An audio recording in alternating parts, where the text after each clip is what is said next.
Sosis. Kaliteli sosis.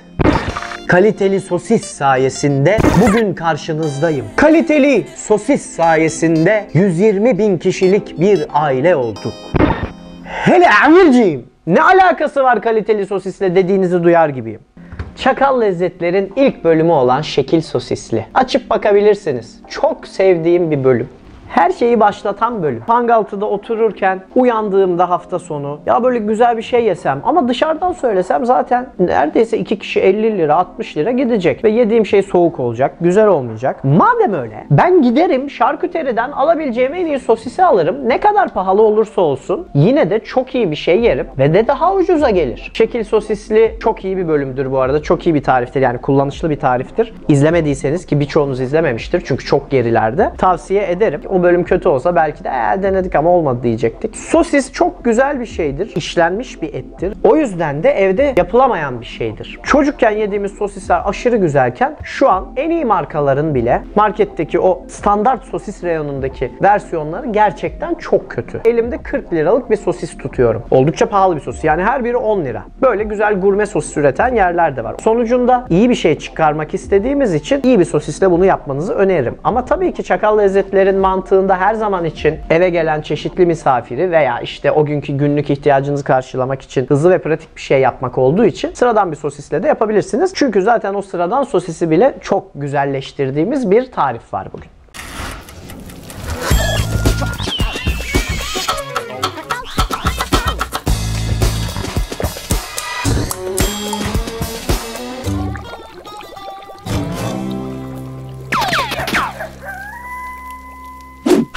Çakal Lezzetler.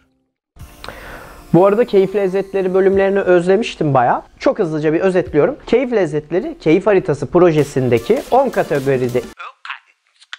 10 kategorideki yemeklerin evde çakallaştırılmış versiyonlarıyla size sunduğum hali. Keyif haritası hala oluşturulmakta. Sizin tavsiyelerinizle her şehirdeki iyi bir hamburgerci, iyi bir sosisçi, iyi bir kokoreççi gibi önerilerinizle giderek gelişerek oluşan bir harita var. Instagram'dan da Keyif haritasını takip etmeyi unutmayın.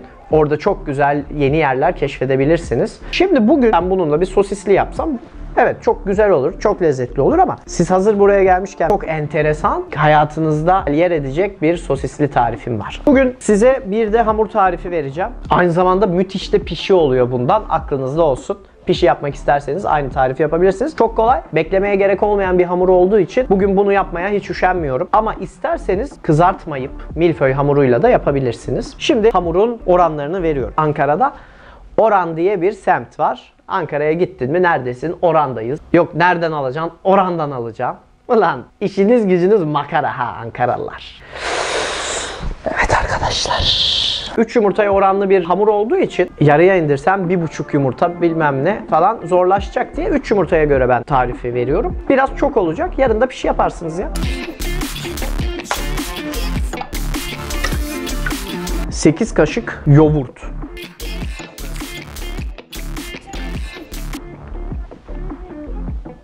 Müthiş bir yılbaşı bölümü geliyor. Yılbaşında ne yapacağız diye düşünmeyin. Çok güzel bir menüyle geliyorum. 1 çay kaşığı karbonat, 1 çay kaşığı tuz. Şöyle çırpıyorum. Unu göz kararı koyacağım. Karıştıra karıştıra. Pişi yapacaksanız eğer bu formülle ununu bir tık daha az koyabilirsiniz. Ben pişiye göre bir tık fazla koyacağım. Hiç riske girmiyorum. Böyle tam bir Çakal Lezzetler tarzı bir hamur yapış. Çevire çevire ekleye ekleye gidiyorum. Daha alacak bayağı belli.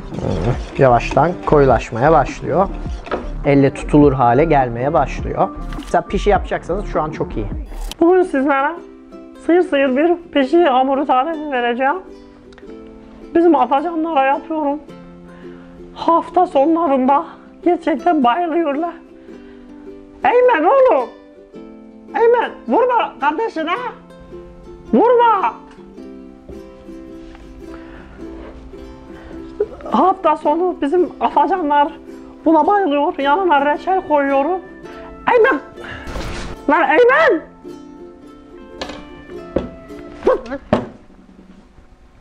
Ne dokunuyorsun kameraya? Çekil git! Hamurla çok haşır naşır olmadıysanız daha önceden ekledim. Bir noktada artık elle girmem gerekti. Elle girdiğim noktada da un miktarı azken biraz yapıştı. Un miktarını arttırınca artık şöyle elle tutulur bir oyun hamuru kıvamını aldı sonunda. Bu arada bunun böyle yumuş olmasını istiyoruz. O yüzden kendi hamurumuzu kendimiz yaptık. Taş gibi değil yani. Isaac kardeşimizin yıllar önce keşfettiği kanun ile hamurun kıvamını anlatabiliyor. Hele Amirciğim, hangi Isaac dediğinizi duyar gibiyim. Hangi Isaac olacak? Isaac Newton. Karşısında bir tane al yazmalı kız. Ona aşık. Oturuyor bir tane ağacın altında, diyor ki ulan diyor şu kızı diyor. Ah sana aşığım ama diyor seni diyor görücü usulü verdiler şu köy ağasına diyor. Ulan diyor böyle ağzında bir tane şey. Tak kafasına bir tane elma düşüyor. Ulan diyor sinirleniyor. Ondan sonra dur ya diyor. Bir dakika diyor. Bir dakika. Nasıl ya? Evet elmalar yıllardır düşer. Peki nasıl oldu da o gün o elma öyle düştü? Neydi adı? Ne güzel YouTuber. Neydi adı ya? Barış Özcan gibi. Keşke ben de anlatabilsem size böyle güzel hikayeler. Barış Özcan'la dalga geçtiğimi sakın sanmayın. Tam tersi bayağı seviyorum ve izliyorum. Ne kadar güzel anlatıyor her şeyi ya. Hem çok güzel derliyor hem de çok güzel anlatıyor. Gerçekten olduğu yeri hak eden çok iyi bir YouTuber bence. Bu hamurumuz oldu. Bu güzel. Okey bu hamur. Çok fazla hamur var. Biz bu şu kadarını falan neredeyse kullanacağız. Şimdi hamurum burada dinlenek olsun. Dinlen kardeşim sen. Şimdi gelelim sosise.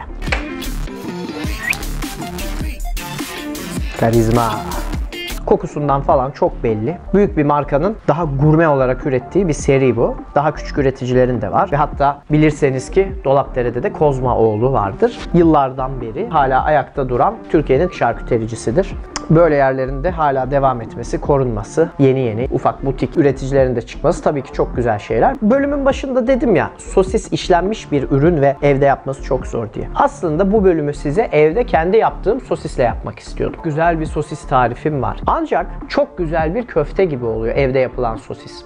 O yüzden de belki gelecekte sağlıklı bir sosis benzeri ürün olarak size onu gösterebilirim ama onu size tarif etmek bana biraz kandırıkçılık gibi geldi. Çünkü sosise benzemiyor tadı ya. Şimdi güzel sosis köfte desek mesela okey. Sosis bu abi. Sosis şu yani. Ve bunu evde yapmak ne yazık ki çok zor.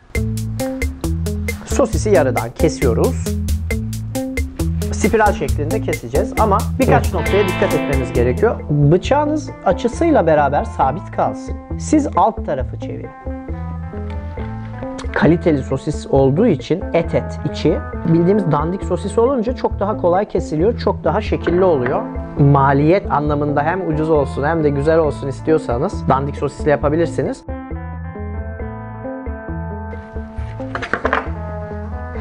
Evet. En güzeli bu oldu. Şimdi hamurumun içinden şöyle ince şeritler yapacağım. Şeritim ne kadar ince olursa o kadar iyi pişer içi. Çok kalın olursa içi biraz çiğ kalabilir. Dikkat edin. Yılan. Tıs. Yılansın kardeşim. Kavuş. Oh oh oh oh. Tur daha sarıyorum. Olayı anladınız. Yani burada asıl amacımız şu. Sosisli dediğimiz şey nedir? Ekmek, hamur yani. Hamur arasında bir et, sosis yani. Ve soslar. Şimdi biz bunu çubukta sosisli. Hatta filmlerde falan da en çok esprisi yapılan şeydir ya, böyle adam işten çıkar. Hello my friend. Sosisli der. Bir tane sosisliyi ısırır, pıt diye burasına hardal dökülür. Bu çok klasik bir kirlenme olayıdır. Bunu çok daha kolay yenebilir bir hale getiriyoruz bu sayede. Çubuğumun da biraz tutma yeri kalsın ama birazcık da keseceğim ki tavada daha kolay yer bulabilsin kendine. Tam bir parti yemeği. Zaten o yüzden finger food deniyor ya bu tarz yiyeceklere. Yani elle alıp herhangi bir tabağa vesaire ihtiyaç duyulmadan yenebilen şeyler. Çakal Lezzetleri ve Emir Yargın'ı Instagram'dan takip etmiyorsanız, takip ederseniz çok sevinirim. Çakal Lezzetleri abone değilseniz, abone olursanız ve çana da basarsanız çok sevinirim. Yağda kızaracak bunlar. Fıs fıs fıs şak şak şak.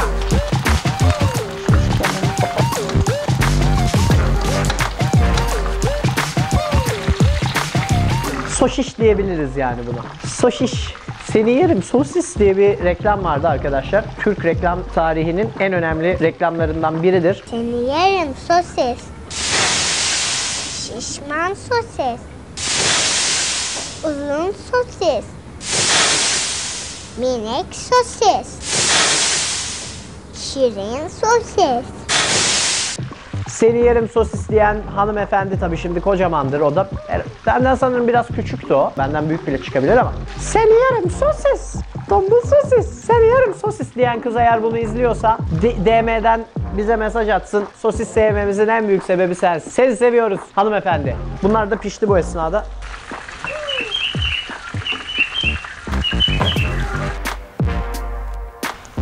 Böyle bir şey.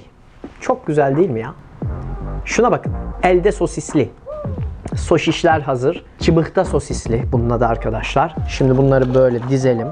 Sonuçta keyif lezzetleri tariflerinin hepsinin odak noktası yemeği o çok sevdiğimiz şeyler. Keyifle tüketilebilen o asla hayır diyemediğimiz sokak lezzetleri. Keyif benim gibi bir insan için tek başına yapılabilecek bir şey değil. Benim hayatımda da sevdiğim insanlar olmasa ben bu tariflerin hiçbirini yapmazdım açıkçası. Eşe, dosta, güzel sunum, güzel bir şey. Düşünsenize eve gidiyorsunuz adam size bunu yapmış. Arkadaşlar hoş geldiniz tık tık tık. Gel lan öpeceğim demez misiniz ya? Böyle adam size ne güzel hoşluk yapmış. İyi bir insan o. Ben hep böyle yaptım.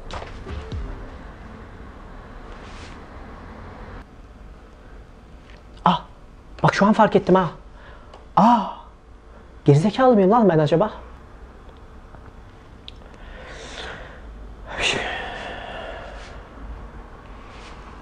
Yeni yılda yeni kararlar vermem gerekiyor sanırım arkadaşlar. Ben sriracha sosla mayonez karışımını çok seviyorum.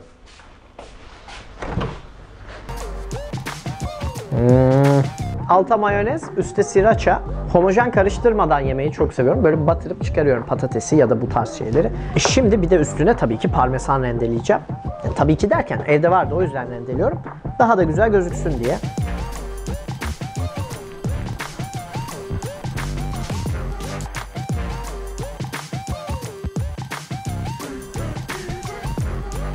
Güzel icat be. Ecnebi cağ kebabı gibi. Çok güzel. Sosis şiş. Of.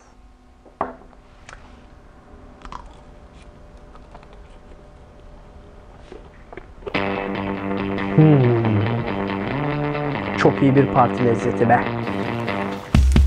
Maç gecesi olur, bir kutlama olur, bir şey olur. Öyle bir okazyon için çok güzel bir tarif. Ama sosis de güzel ya. Öyle iyi oldu ki.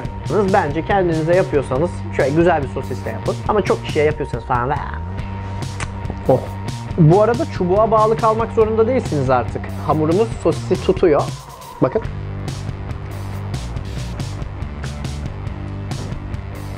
Unutmadan çok iyi sosisli yaptığını bildiğiniz yerleri lütfen buraya yorum olarak yazın ki böylelikle öğrenmiş olalım. New Hair son teknoloji saç sistemidir. Neydi? New Hair. We gon' sing from the roots to the roots, yeah.